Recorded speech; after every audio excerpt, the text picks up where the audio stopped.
Salut à toutes et à tous et bienvenue dans cette nouvelle rubrique de l'information. À la une de l'actualité de ce jour, le prince Harry est toujours profondément vexé par son père, le roi Charles III, à la suite de leur rencontre attendue, qui n'a pas finalement eu lieu lors de son retour en Angleterre. Pour le décryptage de cette information, nous avons avec nous Florence, spécialiste des têtes couronnées, qui nous en dira plus. Salut Florence. Salut Marion. Merci d'être avec nous aujourd'hui. Alors Florence, que se passe-t-il vraiment au sein de la famille royale britannique ? Selon la presse tabloïde, il se murmure que le prince Harry aurait voulu rencontrer son père, le roi Charles III, mais qu'à la dernière minute, cette rencontre n'a pas eu lieu comme prévu. Pouvez-vous nous en dire plus ? Oui Marion. Dans les coulisses vibrantes de Londres, alors que la ville bourdonnait d'excitation pour le 10e anniversaire des Invictus Games, le prince Harry, étoile incontestée de l'événement, s'est trouvé face à un cruel coup du destin. Une rencontre manquée avec son propre père, le roi Charles III. Une ombre s'est glissée sur cette célébration flamboyante, un écho de désaccord familial qui résonne encore dans les corridors du pouvoir. Après avoir brisé les liens formels avec la famille royale en 2020, le prince rebelle s'est établi avec sa femme et ses enfants dans les terres ensoleillées de Californie. Mais récemment, une mélodie familière l'a rappelé à ses racines. Retournant dans les rues familières de la capitale britannique, le fils prodigue est revenu, ardent comme jamais, pour marquer de sa présence le jubilé des Invictus Games. Pourtant, alors que les regards étaient tournés vers ce retour triomphant, une note discordante s'est glissée dans le récit. De quoi s'agit-il réellement, Florence ? Le prince Harry, auréolé de la gloire de son engagement philanthropique, a été confronté à l'amer constat qu'une invitation attendue avec impatience ne serait pas honorée. Les murmures dans les cercles royaux suggèrent que le roi Charles III, englouti dans les obligations d'État, aurait rejeté avec désinvolture la possibilité de se réconcilier avec son fils prodigue. Les répercussions de ce rejet royal n'ont pas été minimisées.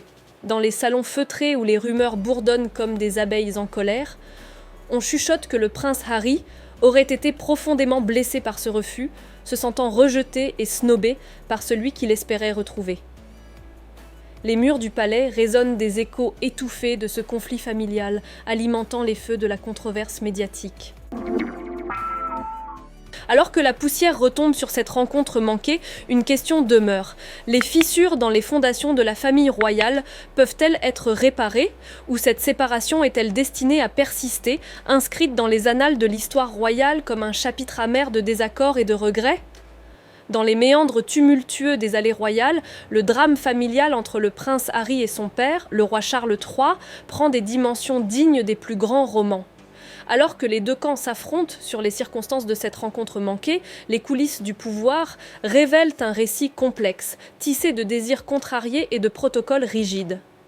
Les partisans du prince Harry affirment avec véhémence que le duc de Sussex avait expressément exprimé son désir de rencontrer son père, bien avant son retour sur le sol britannique.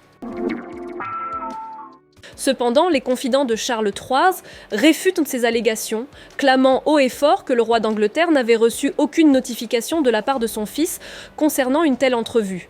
Les nuances de cette dispute se perdent dans les méandres du protocole royal, où chaque geste doit être minutieusement planifié et exécuté. Les rumeurs persistent, alimentées par des sources anonymes, citées par le Times, affirmant que le prince Harry avait bel et bien formulé une demande officielle pour rencontrer son père, bien avant son arrivée à Londres. Cependant, les arcanes du pouvoir exigent un préavis de 28 jours pour une telle rencontre, une formalité à laquelle le duc de Sussex aurait été confronté. Pourtant, même au milieu de ce labyrinthe de règles et de réclamations, une question persiste. L'emploi du temps surchargé de Charles III est-il le seul responsable de cette rencontre avortée ? Des voix dissidentes suggèrent que le prince Harry aurait changé d'avis au dernier moment, optant pour un séjour dans un hôtel plutôt que dans une résidence royale, malgré l'approbation présumée de son père. L'amertume de cette absence résonne à travers les déclarations des proches du prince Harry, exprimant leur déception face à ce rendez-vous manqué. « Cela me surprend beaucoup. Je m'attendais vraiment à ce qu'il se rencontre, je sais que c'est ce qu'il voulait, et je ne sais pas quand il reviendra », confie un ami du duc de Sussex dans les colonnes du Times, reflétant le sentiment d'inachevé qui plane sur cette saga familiale. Dans ce théâtre de l'ombre et de la lumière, le palais de Buckingham reste muet, gardien silencieux des secrets et des querelles dynastiques. Dans cet écho de trahison et de désirs inassouvis, le prince Harry et son père demeurent séparés par des barrières invisibles, leur retrouvaille remise à un avenir incertain.